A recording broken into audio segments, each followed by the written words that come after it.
Nzambe, Nzambe, Nzambe, Nzambe, Nzambe, Nzambe.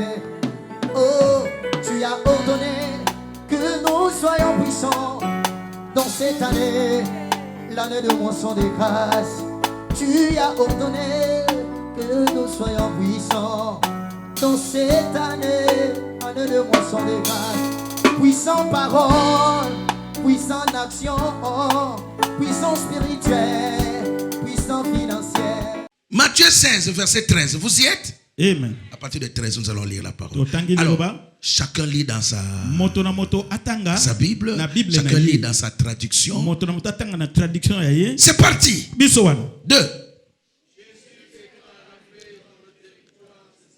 Oh, non, attendez. Il y a quelqu'un qui n'a pas encore trouvé. Matthieu 16. J'ai dit lisez. Est-ce que c'est prêt? Amen. Donc ça veut dire hausse la voix. C'est parti. 2.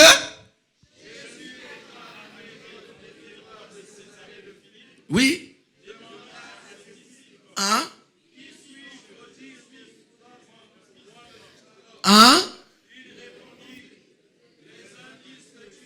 Les uns disent que tu es Jean-Baptiste. Oui. Les autres, Jérémie ou l'un des prophètes. D'accord. Continuez. Et vous, leur dit-il, qui dites-vous que je Qui suis? dites-vous que je suis? La réponse? Simon-Pierre répondit, oui. Tu es le Christ, le Fils du Dieu vivant. Ok. Après Jésus réagit, dit. Jésus reprenant la parole lui dit, Tu es heureux Simon, fils de Jonas. Oui. Car ce ne sont pas la chair et le sang qui t'ont révélé cela, mais c'est mon Père qui est dans les cieux. Continuez.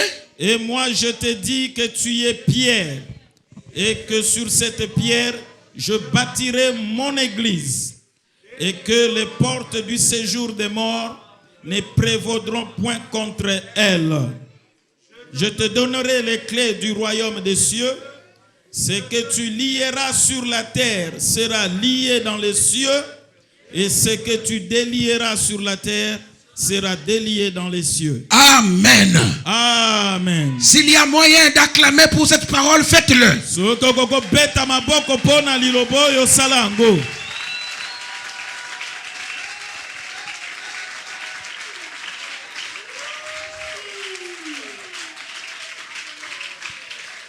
Amen.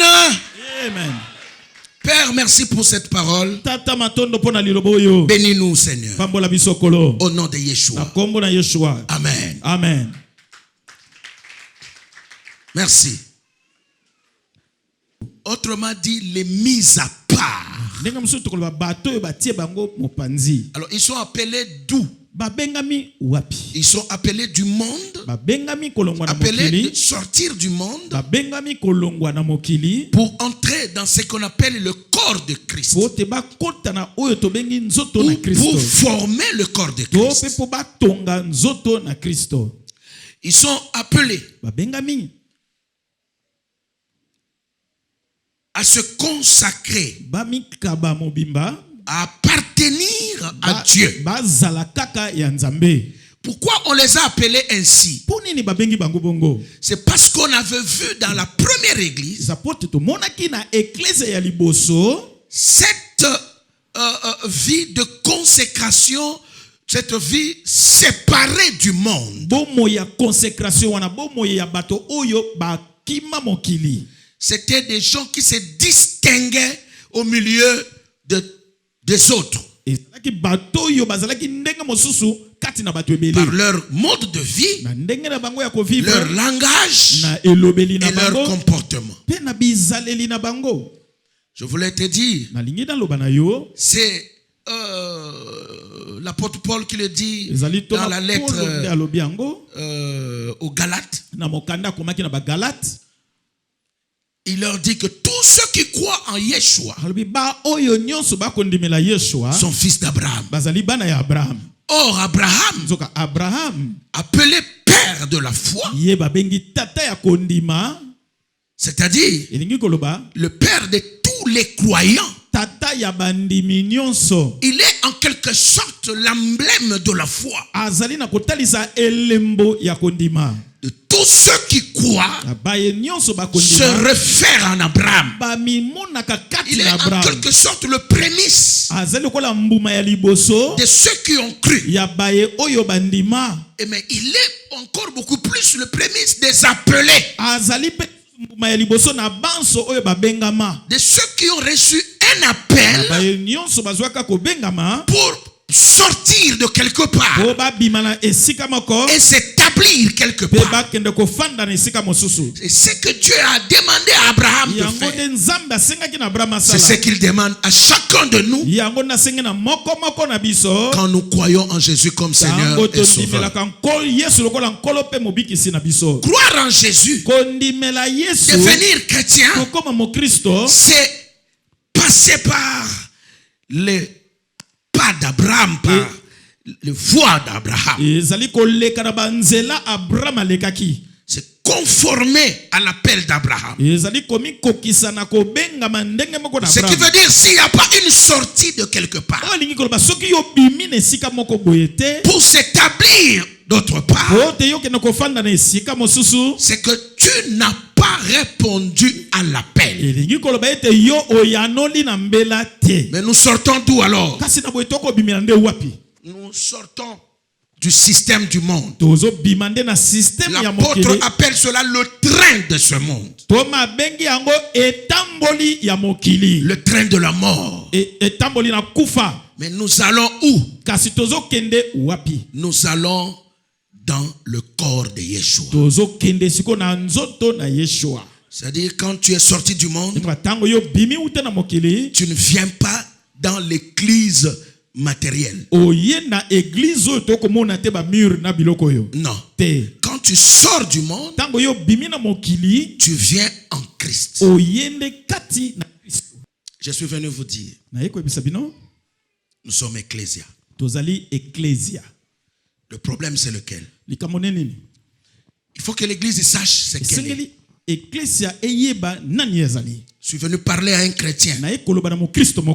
Parce qu'à un moment donné, le Seigneur veut savoir ce que tu sais, ce qui fonde ta vie. Le Seigneur avait besoin de savoir si les apôtres comprenaient ce qu'ils faisaient et ce que Jésus faisait avec eux. Mais à un temps donné, Jésus a voulu fonder leur foi. Il a voulu garantir leur avenir. Parce que ça ne sert pas dans la vie quand tu es en train d'entreprendre quelque chose, qu'elle soit éphémère. Notre Dieu, c'est le Dieu d'éternité. C'est le Dieu des œuvres parfaites. C'est le Dieu des œuvres achevées. Et quand il achève, il entre dans le repos. Parce que son œuvre ne tombera plus, mais durera éternellement.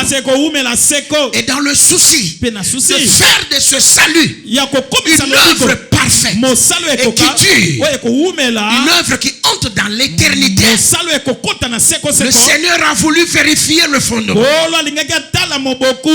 Et c'est ce qu'il fait pour chaque chrétien. Il ne veut pas seulement te sauver. Il ne veut pas seulement t'accorder la divinité, mais il veut aussi te fonder dans ce salut. Il veut garantir l'œuvre qu'il a faite pour que lui et toi vous entrez dans le repos. Parce que le repos, c'est le repos de celui qui donne le salut et de celui qui reçoit le salut.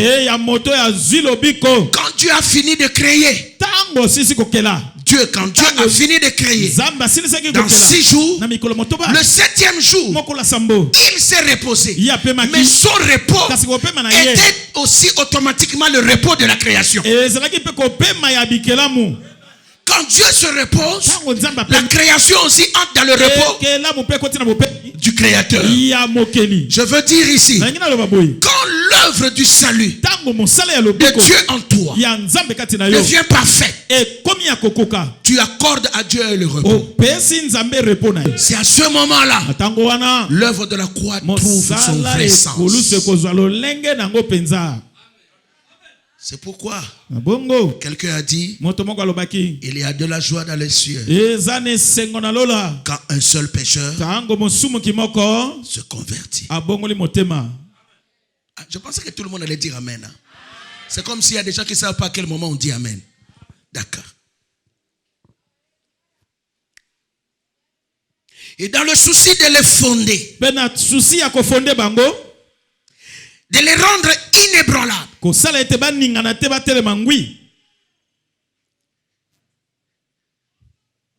afin que même si les intempéries arrivent, qu'ils ne perdent pas le salut.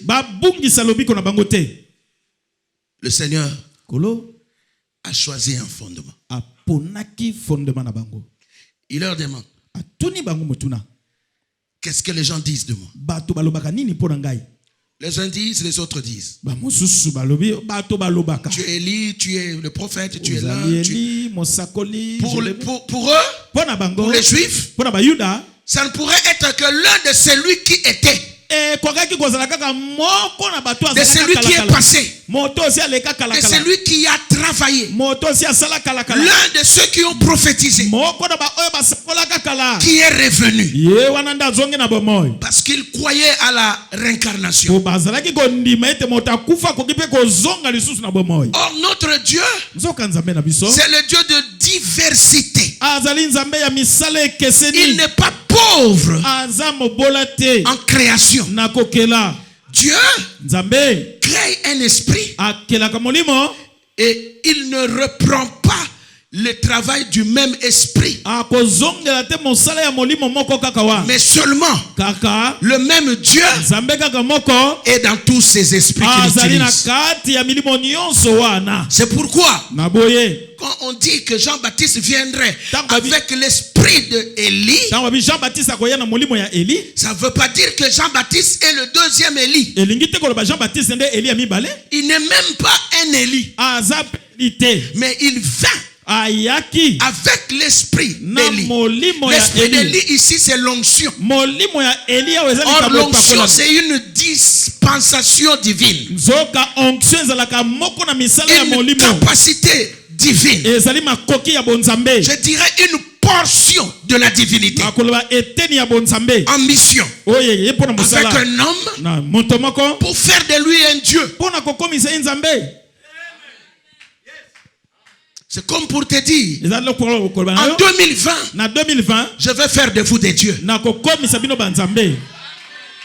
C'était pour te dire, dès le mois de janvier, je ne sais pas, ça sera le 5 ou le 10, je suis ici avec ma corne de Samuel. Vous verrez comment l'onction va circuler ici. Je vais te oindre comme Samuel a oint David. Et à partir de ce jour, tu deviendras un Mashiach. Et la gloire de Dieu t'accompagnera. Et tu vivras des choses extraordinaires. Je viendrai t'équiper en te fondant sur le roc, afin que tu deviennes imboukamable, inébranlable. On me donne cet amen là et je suis parti. Amen. Qu'est-ce que les gens disent que je suis? Vous voyez la sagesse du Seigneur. Avant de leur dire ce qu'il voulait dire, pour les fonder, il voulait savoir ce que eux avaient appris. Ce que les gens disent. Et après, qu'est-ce que vous-même vous dites? Vous m'avez dit ce que les gens disent, ce que vous avez appris de moi. Maintenant, vous-même, que dites-vous de moi? Qu'avez-vous appris de moi? Ah, j'avais besoin de m'étendre un tout petit peu là-dessus. Mais je vais aller au but. Et ils ont dit, bon, mais... Et les autres disent, tu es Élie. Et vous-même? Personne n'a parlé.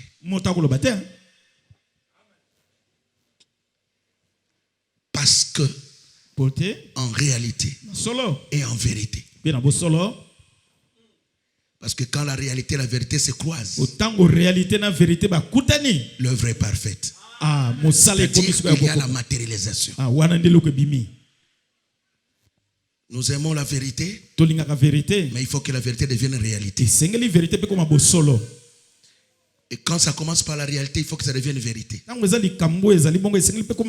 voulais simplement te dire que la vérité est spirituelle et la réalité est matérielle.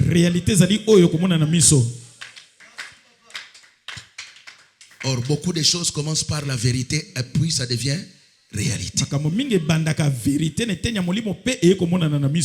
Donc, il faut toujours dire c'est vrai et c'est aussi réel. C'est vrai, c'est aussi réel. Voilà pourquoi Jésus cherchait les vrais adorateurs. Parce qu'il n'y en avait pas. Mais il y avait l'adoration. Et il y avait des adorateurs. Mais ces adorateurs-là n'étaient pas des vrais. Mais ils étaient réels.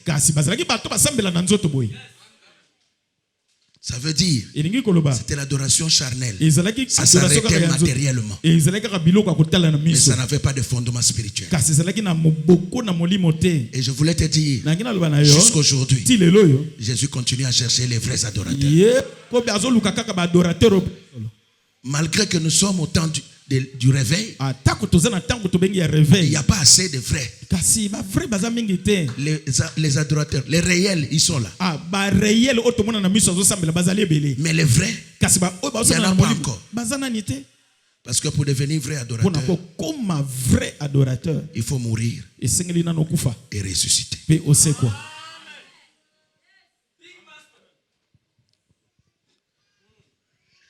En conformité avec Mashiach. Personne n'a répondu. Parce qu'ils n'avaient pas reçu l'information. Ils n'avaient pas la vérité.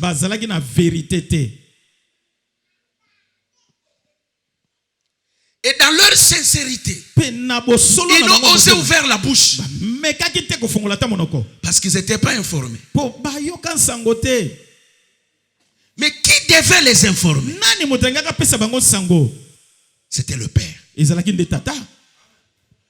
Et Yeshua a dit, nul ne connaît le Fils si ce n'est pas le Père.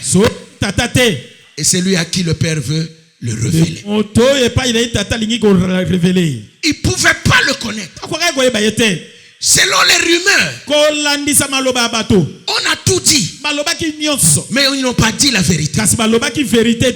Ils ont tout dit. Ce qui est réel, il était l'un des prophètes. Mais ce qui n'était pas vrai, il n'était pas Élie.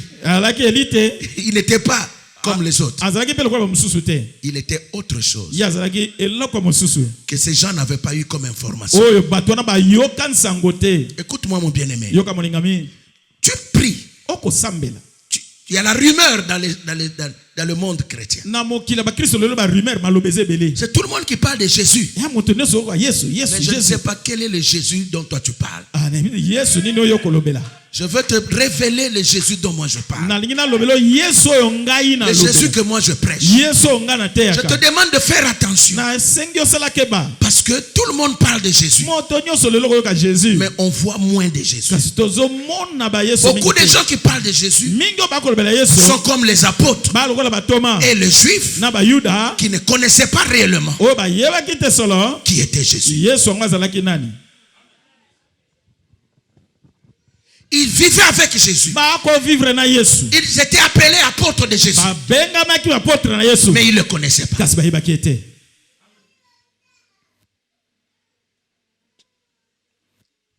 Faites Faites attention avec la vie chrétienne des formalités. Fais attention. Je suis venu te dire, tu n'as plus de temps à perdre. Je dirais comme l'apôtre Paul, rachetez le temps, car les jours sont mauvais. Actuellement, le monde est en train de passer dans le douleur d'enfantement. Nous vivons vraiment le temps de la fin. D'un moment à l'autre, les choses vont basculer. Et je vous prédis, en qualité d'apôtre, que 2020, c'est un début de beaucoup de choses dans le monde spirituel. Je voulais que tu saches que 2019 était la fin d'une génération. Et dès l'année prochaine, nous repartons à un nouveau début, comme une nouvelle semaine prophétique. Les choses vont changer et vont prendre une autre vitesse. Les réalités démoniaques et sataniques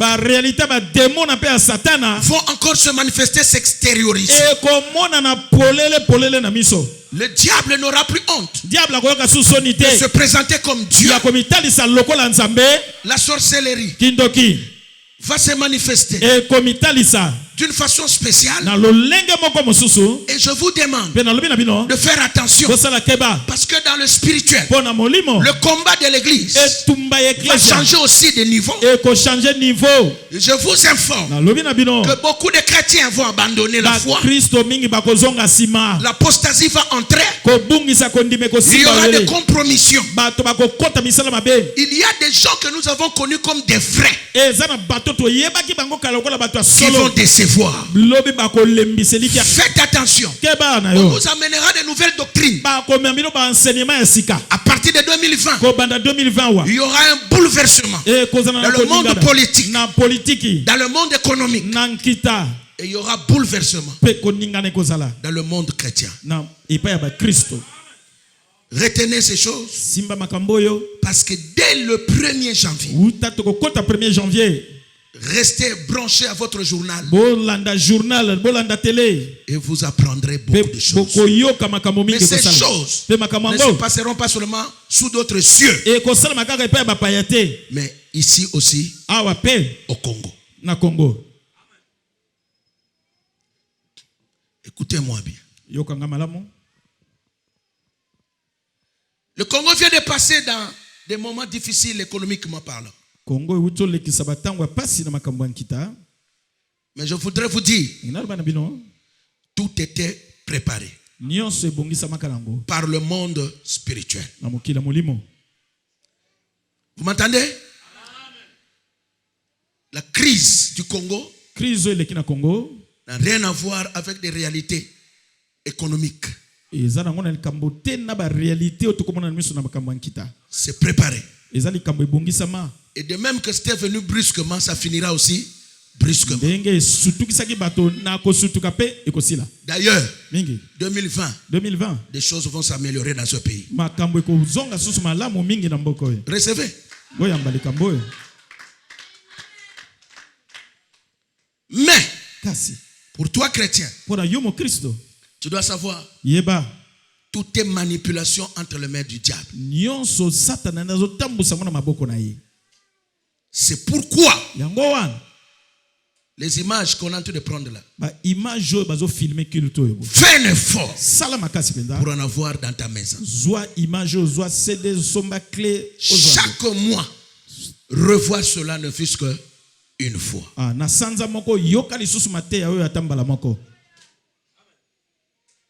Je viens de dire des choses que beaucoup n'ont même pas entendu ni compris. Mais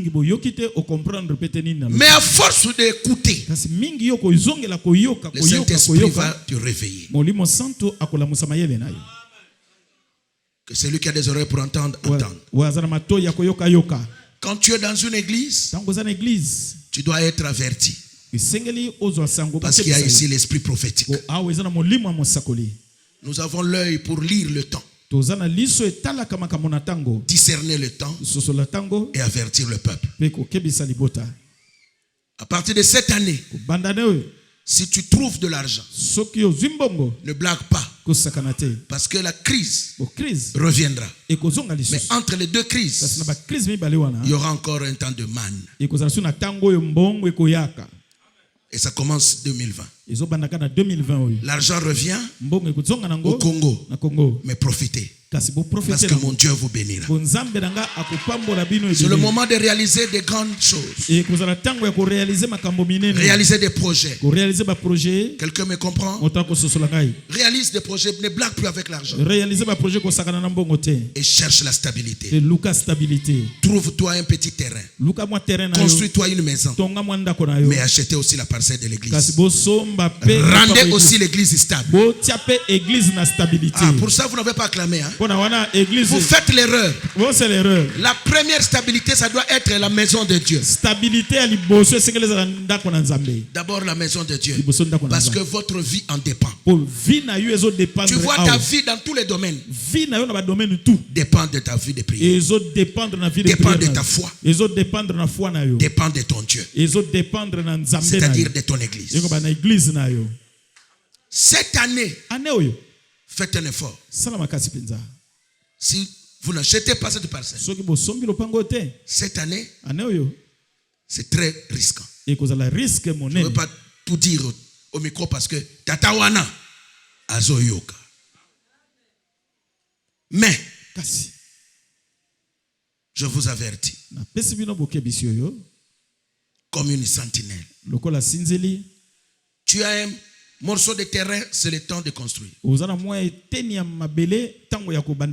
Commence. La construction, on va mollo. Mon Dieu te bénira. Et tu finiras la construction. Vis chez toi. Si tu en as les moyens. Ça te permettra de mieux vivre ta vie chrétienne. La stabilité de logement est très indispensable pour la vie chrétienne. Et la stabilité d'une église est très indispensable pour une mission. C'est pourquoi j'ai opté d'abord à donner la stabilité à l'église, à la communauté, avant de trouver ma propre stabilité. J'ai des parcelles, mais je n'ai pas encore construit. Mais j'ai voulu commencer d'abord par acheter les parcelles pour Dieu et construire pour Dieu. Amen. C'est ce que beaucoup de pasteurs ne font pas. Et même Salomon n'a pas fait ce que j'ai fait. Il a commencé par bâtir sa maison. Et il a bâti la maison de Dieu. Mais moi, je fais mieux que Salomon. Parce que je connais les temps et les circonstances.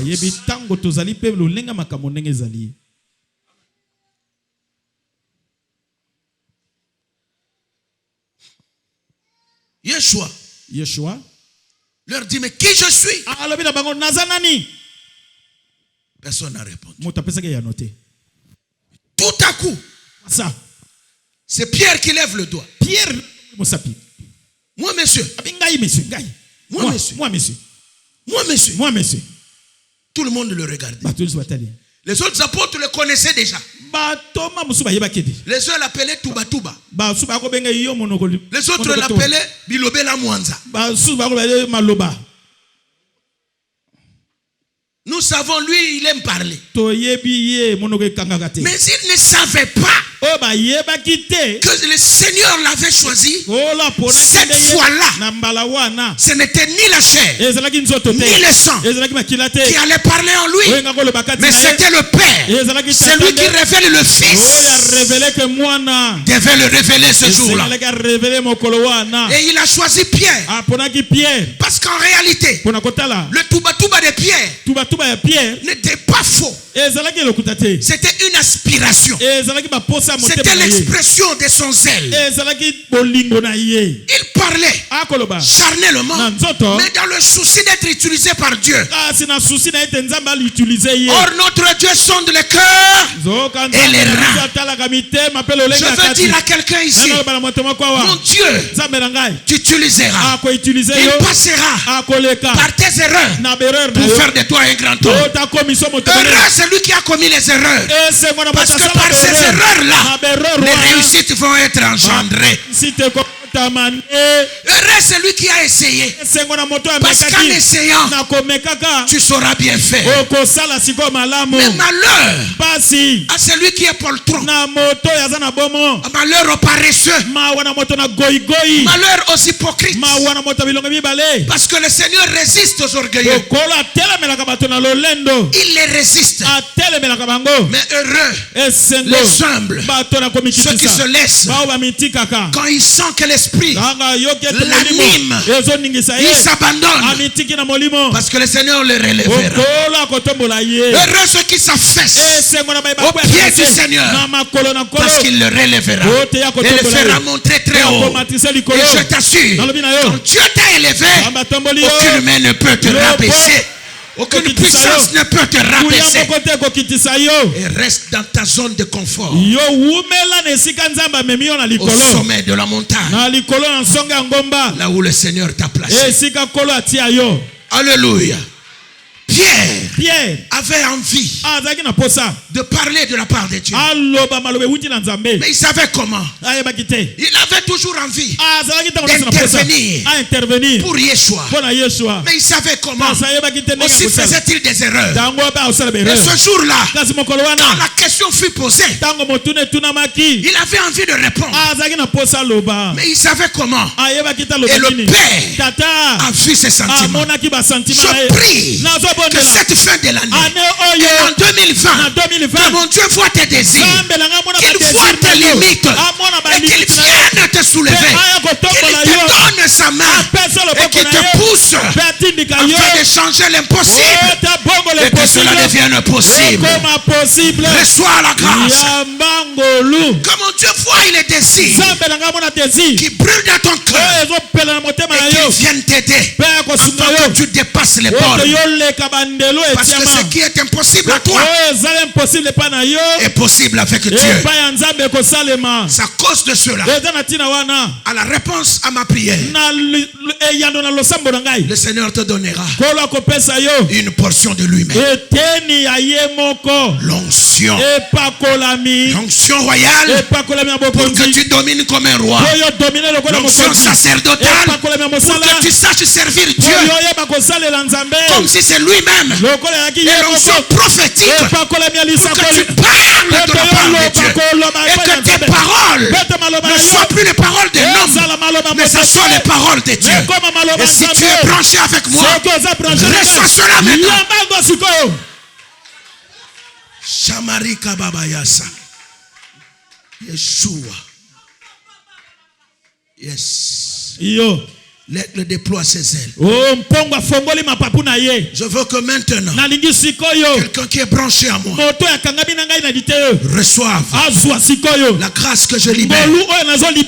Parce que cette année, ta soif sera étanchée. On se moquera plus de toi. Tu étais comme Pierre. On se moquait de toi. Tout ce que tu faisais, ça ne marchait pas. Tout ce que tu disais, ça ne réussissait pas. Mais il y a quelque chose qui se mijote là-haut dans les cieux. Dieu a vu ton désir. Le Père a vu tes sentiments. Le Père a vu ton souci. Et la main de l'Éternel s'étend dans ta vie pour te venir en aide, pour te soutenir là où tu as échoué seul. Avec Yeshua, avec l'onction, tu réussiras. Je dis tu réussiras. Je dis tu réussiras. Cette fois-ci, tu réussiras. Cette année, tu réussiras. Cette fois-ci, tu monteras. Reçois la grâce. Le Seigneur te connaît mieux que personne. Malheur à ceux qui se sont moqués de toi. Je parle de Pierre. Je parle des pierres. Que Dieu te soutienne, ma fille.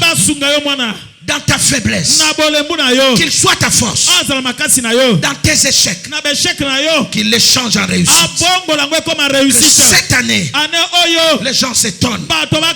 Parce que le Jésus que je te prêche, c'est le Jésus de relèvement. Ce qu'il a fait à Pierre, il le fera avec quelqu'un. Il le fera avec toi. Je dis, il le fera avec toi. Mais cette fois-ci, Dieu parlera par ta bouche. Je dis cette fois-ci, Dieu parlera par ta bouche. Mais cette fois-ci, ce que tu feras, ça produira. Je dis ça produira. Je ne sais pas si je parle à quelqu'un. Je vois des gens qui regardent. Je ne sais pas si je parle à quelqu'un. Je ne sais pas si tu es branché. Je dis, je ne sais pas si tu es avec moi. Qui m'écoute ici? Qui est avec moi? Je prêche qui? Je prêche qui? Je suis en train de prophétiser. Je dis cette fois-ci, tu n'échoueras pas. Parce que tu n'iras pas seul. Je ne sais pas si quelqu'un voit. Je ne sais pas si tu entends. Je dis cette année, les choses changent. Il y aura un renversement des tendances. C'est toi qui sortiras la tête. Contre toute attente. Je sais, personne n'a misé sur toi. Mais le ciel a misé sur toi. Le Seigneur te lèvera là où tu étais rabaissé. Le Seigneur te lèvera là où tu étais rabaissé. Je dis, le Seigneur te lève là où tu étais rabaissé. Non, je dis encore, le Seigneur te lève là où tu étais rabaissé.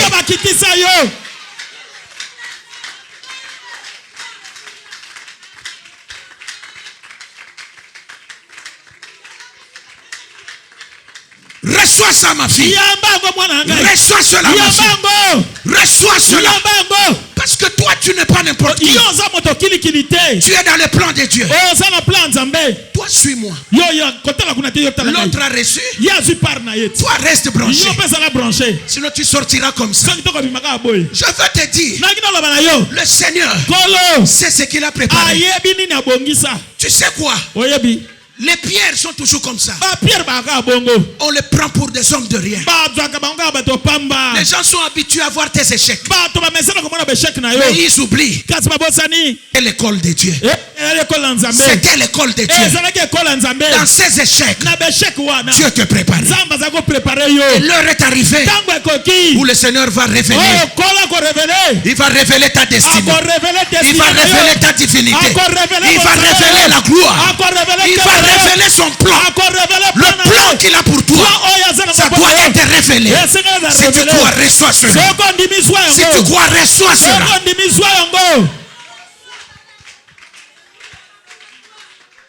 Dieu est le Dieu qui révèle. Ce qu'il cache dans un homme.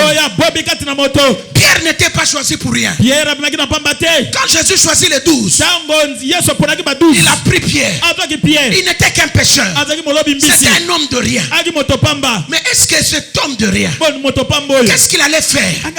Il n'était rien devant les yeux des hommes. Mais devant la prédestination, il y avait quelque chose que les gens ne savaient pas. Ce jour-là, Pierre a ouvert la bouche. Les gens étaient étonnés. Il dit, tu es Machia, le Fils de Dieu. Deux choses très graves. Machia veut dire le loin. Le Fils de Dieu veut dire l'incarnation de Dieu. La manifestation de Dieu en chair.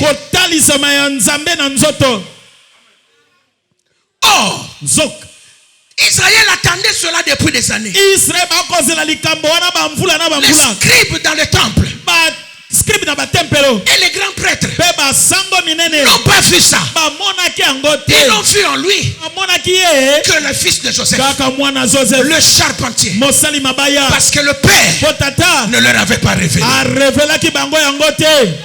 Même dans un pécheur, un homme de rien, le Père met son onction et il lui ouvre les yeux.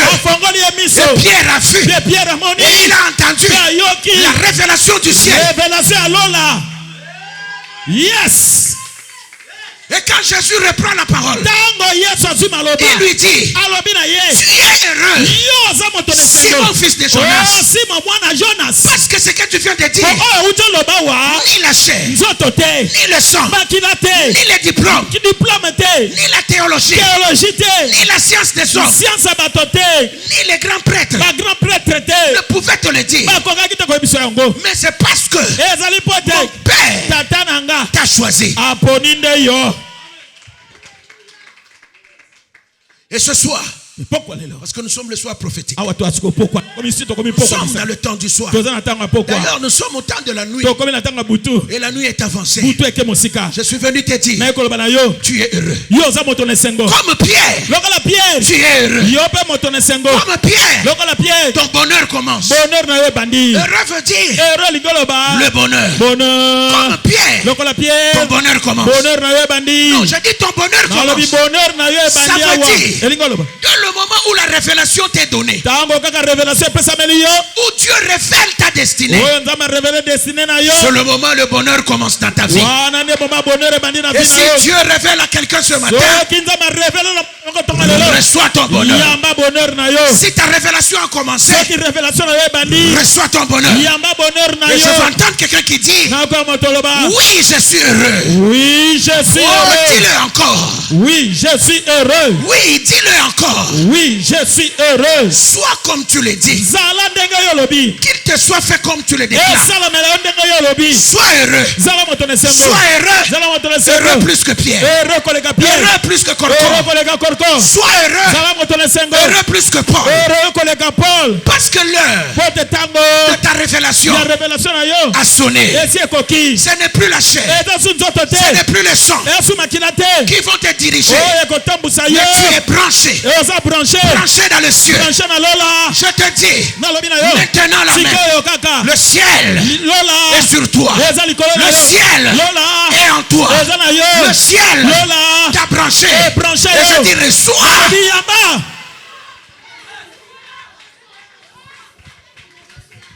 Écoute-moi.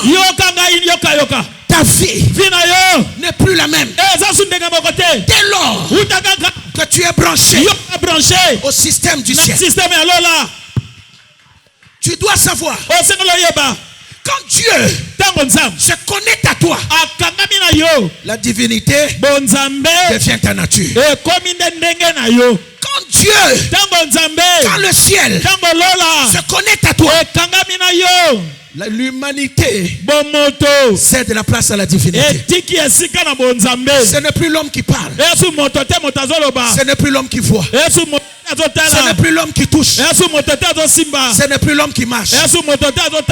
Tu marcheras avec ses pieds, mais tu ne marcheras pas sur la terre.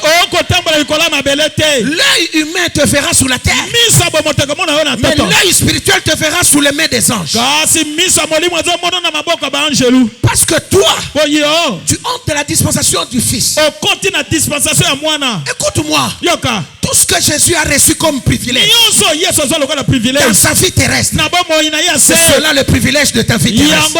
Je te dis, avec Jésus, tu peux devenir grand et tu le deviendras. Avec Jésus, tu vas démarquer le temps. Avec Jésus, tu deviendras la tête, même si tu étais le dernier. Avec Jésus, tu vas monter les échelons, même si on te résistait. Aucune main de ce monde ne te résistera, parce qu'il veut te fonder sur le roc, sur le fondement éternel, là où la science des hommes ne peut pas te toucher, ne peut pas te limiter. Écoute-moi, mon bien-aimé. Tu n'as pas besoin de fétiches. Parce qu'il y a ici un Dieu plus puissant que le fétiche. Il y a eu un moment où Pierre était poltron, où il était inutile.